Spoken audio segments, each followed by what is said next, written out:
Apiculture in Zimbabwe is emerging as a strong export opportunity, with Zimtrade actively supporting local producers to build export capacity and position the country as a preferred source of distinctive honey and honey products for regional and global markets. Next into the nest is a duo from Eastern Highlands.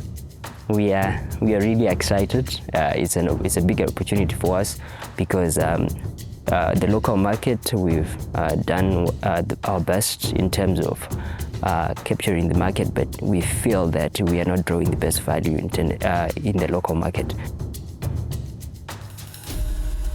Hello, judges. My name is Claire Fagarilofa, the co-founder and director of Golden Harvest Honey and Apiaries. I am Courage Mravaduro, director in charge of business development. We are located in Chimanimani, rural,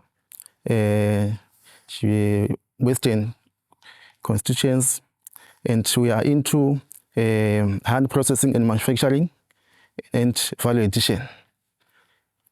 I am 7 years experienced in beekeeping, and we are managing more than 1.4 hives, and also we have contracted more than 700 beehives to our youth and elders in our local village.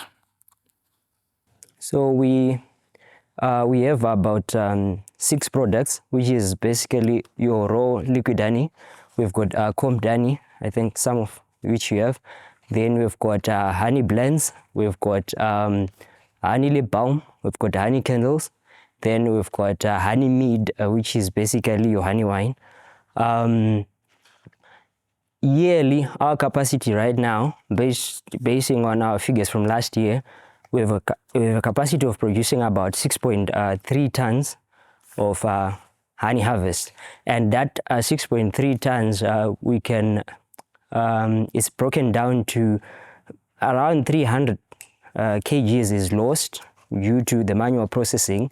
Then 23% again goes to beeswax.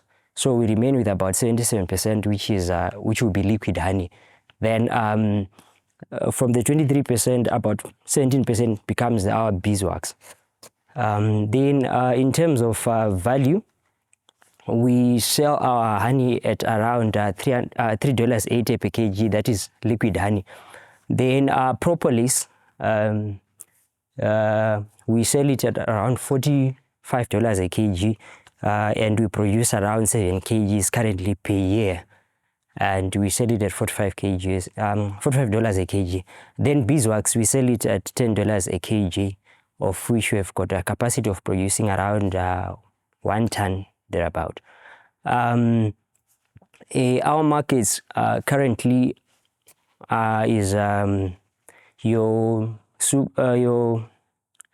bulk buyers who take honey in buckets. Then we've got pharmacies who take the bottled and branded honey, and we've got individual end consumers who buy in small quantities, 1 bottle or 2 bottles. Then for beeswax, our major customers are the beekeepers, because they use it to trap bees into their hives. Then we've got also cosmetic makers who make beeswax for the hair, and also who uses it in creams. On our end, we've started value adding beeswax. We've got lip balm, which we've done. It's not yet branded. We just finished testing. We were testing it last year and we were happy with the feedback. We are now moving on to the next stage of that product. Then for the honey, we've got different types of honeys. We've got creamed honey. We've got the basic raw honey, that is just honey packaged. Then we've got creamed honey. And also we've got honey blends. Honey blends, now we are putting other ingredients that are organic. A shaky start, but the entrepreneurs steady the hive and deliver a detailed pitch. Now, the judges are ready to probe, and first on the list, the numbers. All right, thank you so much for that. Do you mind by telling us your financials? Tell us, what have you been making yearly and what is your top selling product from the range of products that you have? Okay, so our top seller is your raw honey. That is the top seller because it has the biggest quantity. It's around 77% of the harvest. We can say last year from raw honey alone, we made around 17,000. Then from wax, we made around 10,200. That's from beeswax. So those are the two top sellers. Was this over a 12-month period? Yes, we can just say that's the 2023 numbers. Those are the 2023 numbers. So this is how many grams? That's 500 grams. So you're saying this is your fastest seller here? Yes, but we have bulk that's sold in 20-liter buckets. So you find there are other people who actually order a ton to just say, for this season, because we've got 3 seasons of harvesting. And normally the biggest season and with the most honey is from November to around March. Okay. Yes. So what's your distribution channel with these? Where are you selling them? Are you selling them door to door? Do you have a central place where people can go and buy? Like you said, in the pharmacies, where else are you selling? And are you only selling in the place where you are harvesting your honey, or you're selling it around the country? So our biggest market actually is here in Harare. Okay. And that's where most of it is taken. And we're just using, for now, we're just using word of mouth. It's these buyers in their networks and they order, then the referrals that we are getting. So if a person is happy with our product, they refer another person. Then we also go to exhibitions and other events to push volume for our products. The entrepreneurs reveal impressive figures, driven largely by bulk sales. However, Cheludo is keen to understand how much of this honey is truly from their own pot. You mentioned that you are managing hives, but then you also mentioned a community as well. So do you have hives that you yourselves are taking care of, and then you also are outsourcing the production? The biggest chunk is from our production. We signed a deal with national parks and wildlife, Chimanimani National Park. That's where most of our hives are. Then we had a program where we train people from the local community on beekeeping, how to make the KTB hives, the traditional hives, and those people, and also provide them with materials, planks to make those hives as a community project. Then those people will buy from them. Yes, but the majority for now is coming from us. So how much of that 6.3 in percentage terms is out of what's in the national parks, which is yours? Community, for now, some of the hives are not yet colonized. They are not contributing substantially, maybe less than 15%. Okay.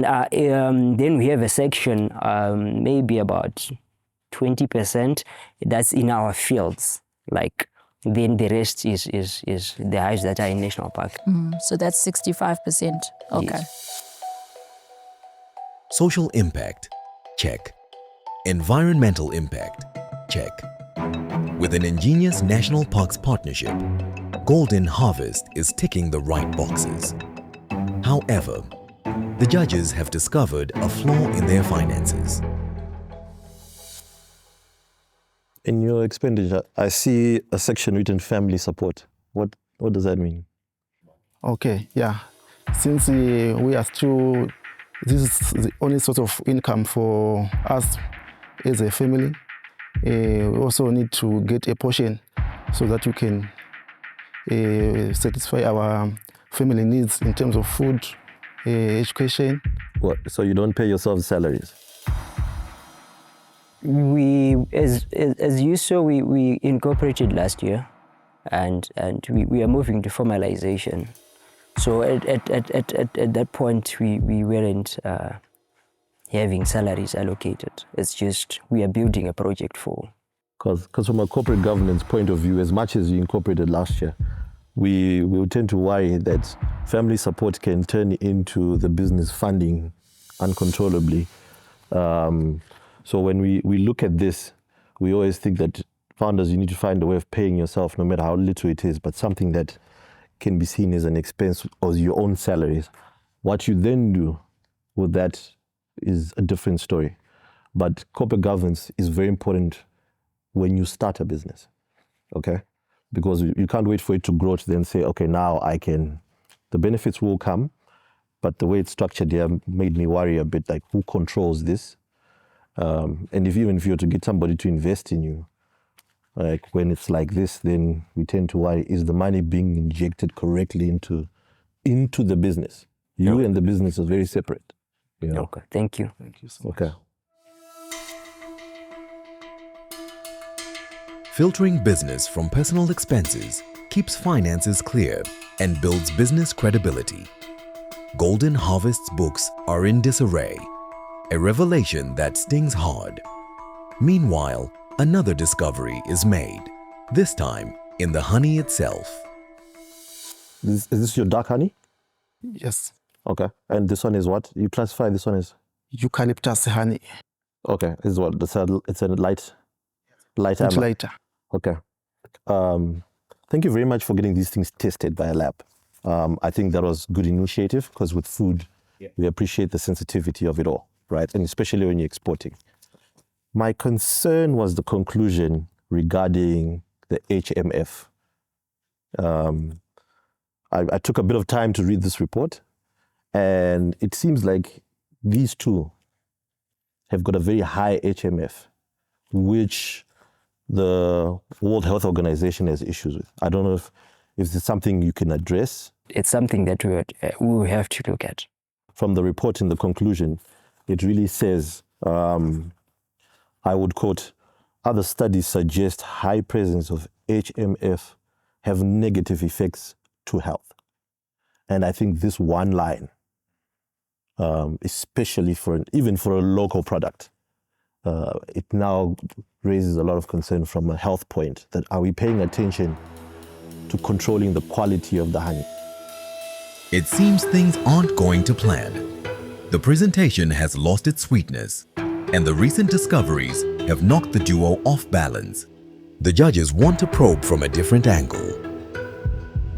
So are you keeping stock, and what is the feasibility of you actually increasing capacity?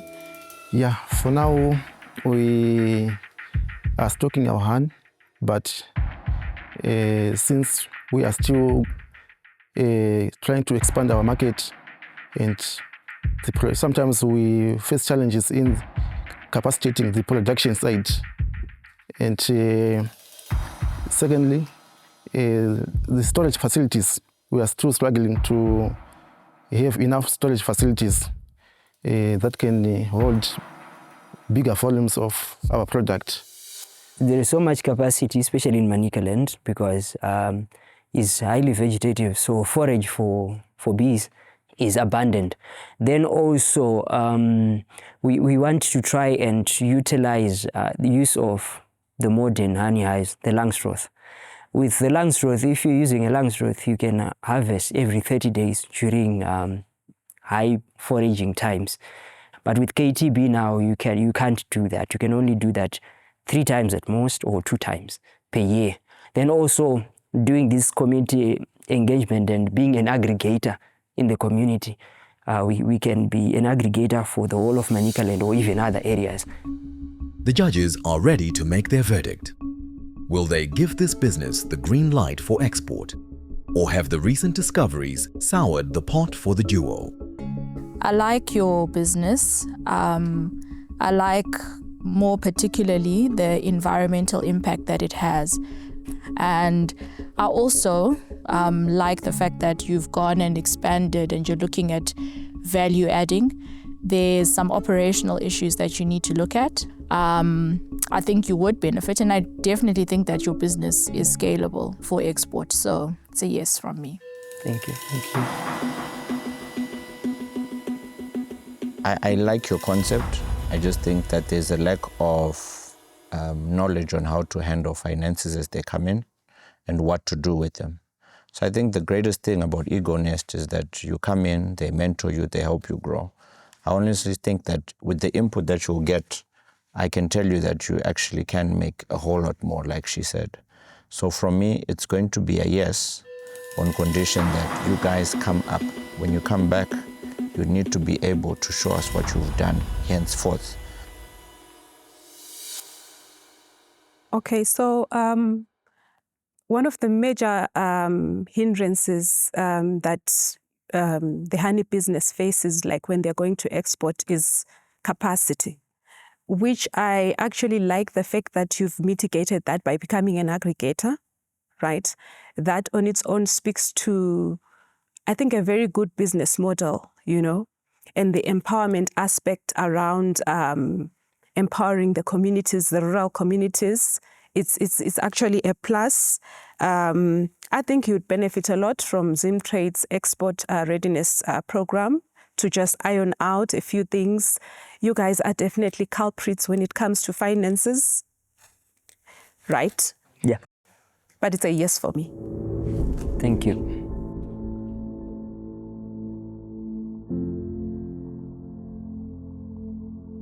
For me, I'm still concerned from what this report has given. Why? Because what it has highlighted is the most important element for an export business. So in the next round, I will be very particular on the quality, because this is what you're bringing to the market, the quality of your product, okay? The finances and everything else we can hash through and work out. But I would need you to be able to tell us how you can manage the quality of this product, because the health risk is very high. So you've got 3 yeses from 3 amazing judges. I'll give you a yes, and we'll see you in the next round. Thank you. Thank you so much. Well done. Thank you. Thank you. Cheers. It's a unanimous yes for Golden Harvest. The judges agree that despite its shortcomings, the business holds strong export potential. The duo advances to the next stage of the program, where they will receive targeted training and guidance to become export ready and earn a chance at securing an export development package. Being a winner at this platform, it will give our brand more visibility, both locally and also internationally, and the networking opportunities that it will bring to us. The Eagle's Nest Youth Export Incubator, proudly brought to you by Zimtrade and EcoBank, the Pan-African Bank.